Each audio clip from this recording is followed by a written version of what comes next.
नमस्कार मित्रांनो वाय मराठी ह्या यूट्यूब चॅनलमध्ये आपल्या सर्वांचे स्वागत आहे। तर मित्रांनो या ठिकाणी पहा आपण महाराष्ट्र इमारत व इतर बांधकाम कामगार कल्याणकारी मंडळाकडे असे नोंदणीकृत बांधकाम कामगार जे आहेत त्या बांधकाम कामगारासाठी महत्त्वपूर्ण व्हिडिओ आणलेला आहे। कारण की महाराष्ट्र इमारत व इतर बांधकाम कामगार कल्याणकारी मंडळाकडे जे नोंदणीकृत बांधकाम कामगार आहेत त्यांना भरपूर असा योजनेचा लाभ या ठिकाणी दिला जात आहे। तर त्या योजनेविषयी माहिती सांगणार आहे, कोणकोणत्या योजना या ठिकाणी नोंदणीकृत बांधकाम कामगारांना मिळतात आणि त्या योजनेतून किती रुपये मिळतात ह्या संदर्भात संपूर्ण माहिती तुम्हाला सांगणार आहे। त्यामुळे व्हिडिओ संपूर्ण पहा। या ठिकाणी पहा मित्रांनो, ज्या बांधकाम कामगारांनी नवीन नोंदणी केलेली आहे अशा बांधकाम कामगारांना या ठिकाणी माहिती नसणार आहे। त्यामुळे त्यांना हे संपूर्ण ए टू झेड माहिती देणार आहे की नवीन नोंदणी केली तर तुम्हाला या ठिकाणी कोणकोणत्या योजनेचा लाभ तुम्हाला घेता येतो। तर या ठिकाणी पहा, आता काही कामगार म्हणतील की काही जण म्हणतील या ठिकाणी पहा की आम्हाला ह्याची योजनेची पहिली माहिती होती। तर या ठिकाणी पहा, ज्यांना योजनेची माहिती आहे त्यांनी या ठिकाणी व्हिडिओ पाहू नये, ज्यांना खरंच गरज आहे त्यांनी पहा। कारण की आता या ठिकाणी काही जणांनी नवीन नोंदणी केलेली आहे त्यांना माहिती नाही, परंतु काही जणांनी या ठिकाणी पहिली नोंदणी केलेली असेल ऑलरेडी बऱ्याच दिवसापासून 2-4 वर्षापासून 1-2 वर्षापासून, तर त्यांना या ठिकाणी या योजनेविषयी माहिती असेल तर त्यांनी काही व्हिडिओ पाहायची गरज नाही। पण ज्या बांधकाम कामगारांना माहिती नाही त्यांनी आवश्यक हा व्हिडिओ पहा, म्हणजे तुम्हाला संपूर्ण समजेल आणि कोणकोणत्या योजना भेटतात आणि कोणकोणत्या योजनाचा या ठिकाणी तुम्हाला लाभ घेता येईल ह्याबाबत तुम्हाला संपूर्ण माहिती भेटणार आहे।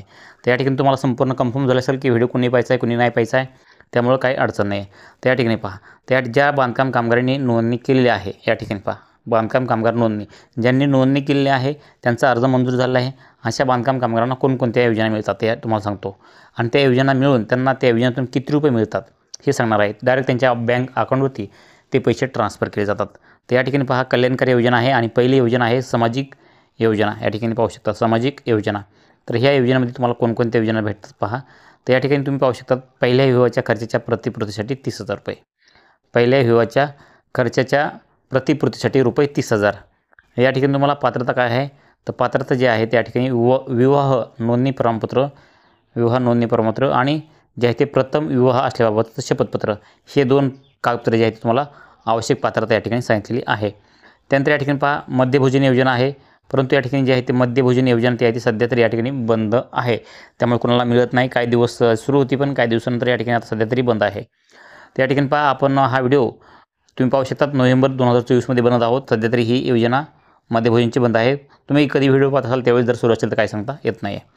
तर या ठिकाणी पहा, त्यानंतर या ठिकाणी प्रधानमंत्री श्रमयोगी मानधन योजना भेटते तुम्हाला। त्यानंतर प्रधानमंत्री जीवन ज्योती विमा योजना, प्रधानमंत्री सुरक्षा विमा योजना, अशा अनेक योजनांचा लाभ या ठिकाणी जे काय नोंदणीकृत बांधकाम कामगार आहेत अशांना मिळत आहे। तर महत्त्वपूर्ण जी योजना आहे बांधकाम कामगारांना या ठिकाणी तुम्ही पाहू शकता अतिशय आनंददायी बांधकाम कामगारासाठी आहे। कारण का शैक्षणिक योजना आहे आणि ह्या शैक्षणिक योजनेमध्ये जे बांधकाम कामगाराची मुलं असतील ते शिक्षण घेत असतील तर त्या शिक्षण घेणाऱ्या मुलांसाठी अतिशय आनंदाची बातमी आहे। कारण की बांधकाम कामगारांकडे अगोदर काम करत असतात, कष्ट करत असतात आणि त्यांना एवढा पगार भेटत नाही की त्यांना घर चालवायला लागेल, त्यांना घरामध्ये सगळे पैसे खर्च जातात। परंतु बांधकाम कामगाराचे जे मुलांना शिक्षण द्यायचं असतं काहींना त्यांना खर्च काही लागतो, पण ते खर्च या ठिकाणी करू शकत नाहीत त्यांच्या मोलमजुरीतून। त्यामुळं महाराष्ट्र इमारत व इतर बांधकाम कामगार कल्याणकारी मंडळाने त्यांच्या मुलांचा शिक्षणाचा खर्च या ठिकाणी उचलल्यासारखं या ठिकाणी ही योजना आहे।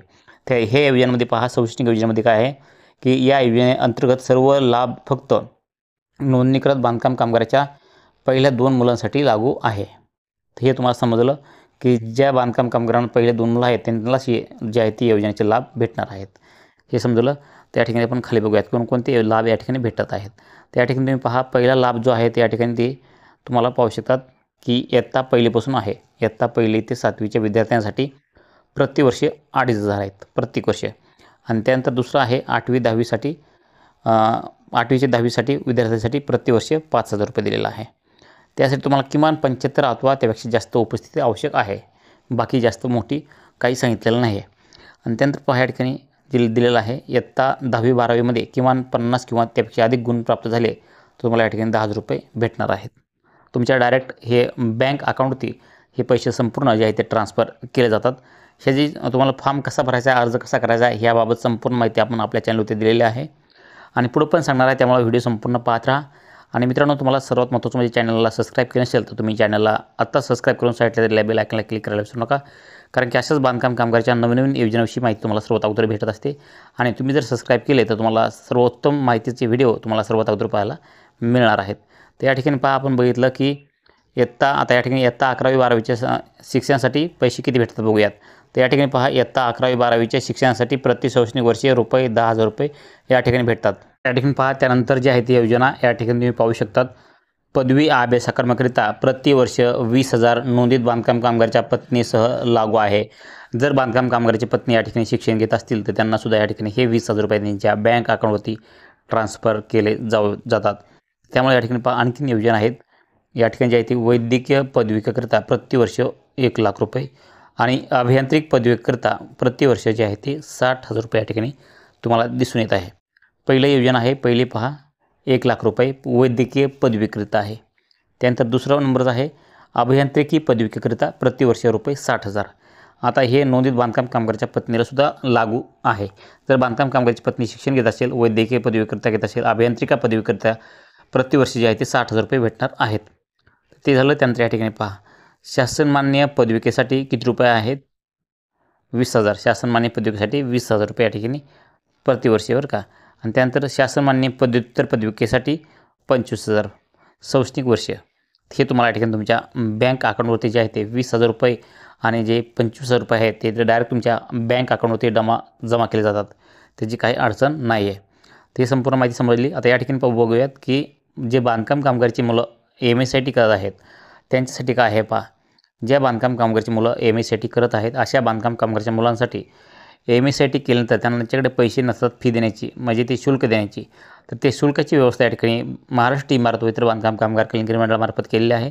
जर बांधकाम कामगाराच्या मुलांनी जर या ठिकाणी MSIT केली असेल आणि त्यासाठी तुम्हाला त्याचे पैसे द्यायला नसतील तर या ठिकाणी महाराष्ट्र इमारत व इतर बांधकाम कामगार कल्याण मंडळाकडे तुम्हाला फक्त MSIT उत्तीर्ण झाल्याचे प्रमाणपत्र शुल्काची पावती द्यायची आहे. तुमचं जे आहे ते फी जे बिल असेल त्या ठिकाणी ते तुमचं दिलं जाणार आहे. ते संपूर्ण तुम्हाला या ठिकाणी माहिती समजली असेल मित्रांनो. ते या ठिकाणी पहा. आता दुसरं आपण बघूयात. आपण कोणकोणत्या बघितल्या की आपण सामाजिक योजना बघितली. पहिल्यांदा जे आहे ते या ठिकाणी पहा सामाजिक योजना बघितली. त्यानंतर 2 नंबर जे आहे ते शैक्षणिक योजना या ठिकाणी पूर्ण बघितलेली आहे. आणि त्यानंतर या ठिकाणी खाली बघूयात जे आहे ती योजना या ठिकाणी तुम्ही पाहू शकतात आरोग्यविषयी योजना. या ठिकाणी आरोग्यविषयी योजना बघूयात. 3 नंबरची योजना. तर या ठिकाणी भरपूर योजना आहेत. या ठिकाणी पहा आरोग्यविषयी योजनेमध्ये काय आहे. जर बांधकाम कामगाराची या ठिकाणी जर बांधकाम कामगाराची पत्नी या ठिकाणी नैसर्गिक प्रसूती या ठिकाणी नॉर्मल आपण म्हणूयात नैसर्गिक प्रसूती झाली तर त्या बांधकाम कामगाराच्या पत्नीसाठी 15,000 रुपये भेटतात. आणि जर त्यांची बांधकाम कामगाराची पत्नीची शस्त्रक्रियेद्वारे प्रसूती झाली तर 20,000 रुपये त्यांच्या ज्या बँक अकाउंटवरती आहे ते ट्रान्सफर केले जातात. त्या ठिकाणी पहा तुम्हाला जर बांधकाम कामगारांना जर ह्याचा लाभ घ्यायचा असेल तर नोंदणी करत असायला हवा. सर्वात महत्त्वाचा विषय तो आहे. जर नोंदणी करत नसाल तर तुम्हाला या ठिकाणी जे पैसे आहेत ते भेटणार नाही. कारण की जे बांधकाम कामगार नोंदणी करत आहेत अशाच नोंदणी करत बांधकाम कामगारासाठी ही योजना लागू आहे. त्यानंतर पहा या ठिकाणी गंभीर आजार उपचारार्थ जे आहे ते 1,00,000 रुपये लाभार्थी कामगार त्यांच्या कुटुंबियांना या ठिकाणी भेटतात. जर या ठिकाणी जर गंभीर आजार झाला तर या ठिकाणी जे आहे ते पैसे भेटतात. त्यानंतर पहा एका मुलीच्या जन्मानंतर कुटुंब नियोजनाची शस्त्रक्रिया केल्यास त्या मुलीच्या नावे 18 वर्षापर्यंत जे आहे ते मुदत बंद ठेवून 1,00,000 रुपये भेटतात. जर एका मुलीच्या जन्मानंतर जर कुटुंब नियोजनाची शस्त्रक्रिया केल्यास त्या मुलीच्या नावे 18 वर्षापर्यंत 1,00,000 रुपये जे आहे ते मुदत बंद ठेव दिले जाते. त्यानंतर पहा या ठिकाणी पहा 2,00,000 रुपये या ठिकाणी 75 अथवा या ठिकाणी जास्त 75 किंवा कायमची अपंगता आल्यास 2,00,000 रुपये या ठिकाणी भेटले जातात. त्यानंतर पहा महात्मा ज्योतिबा फुले जन आरोग्य योजनाविषयी माहिती या ठिकाणी तुम्हाला लाभ भेटतो. त्या ठिकाणी पहा त्यानंतर जे आहे ते आरोग्य तपासणी फ्री तुमची या ठिकाणी केली जाते. या ठिकाणी आणखीन आपण शेवटचा आणि लास्टचा आपण जे योजनेचं आहे ते बघूयात. त्या ठिकाणी तुम्ही पाहू शकता अटल बांधकाम कामगार आवास योजने शहरी या ठिकाणी जे आहे ते दिलेलं आहे. अटल बांधकाम कामगार आवास योजना शहरी त्यासाठी किती रुपये 2,00,000 रुपये दिले जातात. अटल बांधकाम कामगार आवास योजना ग्रामीण त्यासाठी तुम्हाला 2,00,000 रुपये दिले जातात. या ठिकाणी पाहू शकतात. तर या ठिकाणी ह्या योजनेचा लाभ घ्यायचा कसा, तर ह्या योजनेचा लाभ कसा घ्यायचा आहे संपूर्ण माहिती तुम्हाला सांगितलेली आहे. आपल्या चॅनलवरती व्हिडिओ बनवलेले आहेत की अटल बांधकाम कामगार आवास योजनेचा ग्रामीणचा जे घरकुल योजना आहे त्या घरकुल योजनेसाठी किती रुपये भेटतात आणि त्याचा अर्ज कसा करायचा आहे ह्याची सविस्तर माहिती आपण त्या व्हिडिओमध्ये सांगितलेली आहे. तर त्या ठिकाणी पहा आपल्या चॅनलवरती भरपूर व्हिडिओ आहेत. अटल बांधकाम कामगार आवास योजनेचा लाभ कसा घ्यायचा, पैसे कधी येतात, संपूर्ण म्हणजे A to Z माहिती तुम्हाला त्या सांगितलेली आहे. तर तुम्हाला ह्या व्हिडिओ बघितल्यानंतर तो व्हिडिओ तुम्ही पाहू शकतात. त्या ठिकाणी पाहू शकतात जर तुम्हाला या ठिकाणी घर या ठिकाणी जे आहे तुम्हाला घरावर जर कर्ज किंवा घर बांधण्यासाठी कर्ज घ्यायचं असेल तर त्या कर्जावरील जे 6 लाख तुम्ही घेतलं तर त्यावरील ते 2,00,000 रुपये व्याज आहे ते तुम्हाला त्या ठिकाणी जे माफ होतं आहे. या ठिकाणी अशा प्रकारे मित्रांनो तुम्हाला हे योजना महाराष्ट्र इमारत व इतर बांधकाम कामगार कल्याण मंडळांतर्गत तुम्हाला या ठिकाणी ह्या अशा भरपूर तमाम योजना या ठिकाणी भेटतात. तुम्ही जर नोंदणी करत बांधकाम कामगार असाल तरच ह्या योजनेचा तुम्हाला लाभ भेटणार आहे, अन्यथा तुम्हाला या ठिकाणी ह्या योजनेचा लाभ घेता येणार नाही आहे. तुमचे हे पैसे जे आहेत ते तुमच्या डायरेक्ट जे आहे ते ट्रान्सफर तुमच्या अकाउंटवरती, तुमच्या बँक अकाउंटवरती ट्रान्सफर केले जातात. त्यामुळे काय अडचण नाही. तुमचं फक्त बँक अकाउंट जे आहे ते बँक अकाउंट आधार लिंकिंग आणि आधार शेडिंग असणं गरजेचं आहे. ह्या तमाम योजना ज्या आहेत ते तुम्हाला तुमच्या बँक अकाउंटवरती जमा केल्या जातात. तुमचं विशेष म्हणजे बांधकाम कामगारांनी नोंदणी करत असायला हवं. नोंदणी केल्यानंतर 1 वर्षानंतर तुम्हाला नूतनीकरण करणं गरजेचं असतं आणि जे बांधकाम कामगारांनी नोंदणी केली नाही अशा बांधकाम कामगारांनी नोंदणी करा. आणि या ठिकाणी मधलं ऑप्शन जे आहे ते बांधकाम कामगार दाव्यासाठी ऑनलाईन अर्ज करा त्यासाठी आहे. आणि जर बांधकाम कामगारांना त्यांची प्रोफाईल स्वतःची चेक करायची असेल तर या ठिकाणी त्यांची संपूर्ण माहिती या ठिकाणी दिली जाते की बांधकाम कामगार प्रोफाईल लॉग इन करा. तर या ठिकाणी भरपूर जणांनी मला कमेंट केली की सर आम्हाला संपूर्ण माहिती द्या. तर ह्या व्हिडिओमध्ये संपूर्ण योजनाविषयी माहिती तुम्हाला दिलेली आहे. माहिती तुम्हाला थोडी पण आवडली असेल व्हिडिओ लाईक करा. अशीच माहिती पूर्ण व्हिडिओ पाहण्यासाठी चॅनलला सबस्क्राईब करा. कारण का कसं माहिती आहे का ठिकाणी नवीन बांधकाम कामगारांनी ज्यांनी नोंदणी केली आहे अशा बांधकाम कामगारांना माहिती नाही आहे. आता ज्या बांधकाम कामगारांना ऑलरेडी नोंदणी केलेली आहे 2-3 वर्षापूर्वी त्यांना हे संपूर्ण योजनेची माहिती असते, नॉलेज असते. परंतु जे बांधकाम कामगार ह्या क्षेत्रामध्ये नवीन नोंदणी करून येतात तर त्यांना ही संपूर्ण माहिती नसते. त्यामुळे ही माहिती त्यांना दिलेली आहे. तर मित्रांनो तुम्हाला ही माहिती आवडली असेल व्हिडिओ लाईक करा, चॅनलला सबस्क्राईब करा आणि तुमच्या मनामध्ये काही प्रश्न शंका असतील तर नक्कीच आम्हाला कमेंटद्वारे सांगायला विसरू नका. भेटूयात नवीन माहितीसह नवीन व्हिडिओमध्ये. जय हिंद, जय महाराष्ट्र.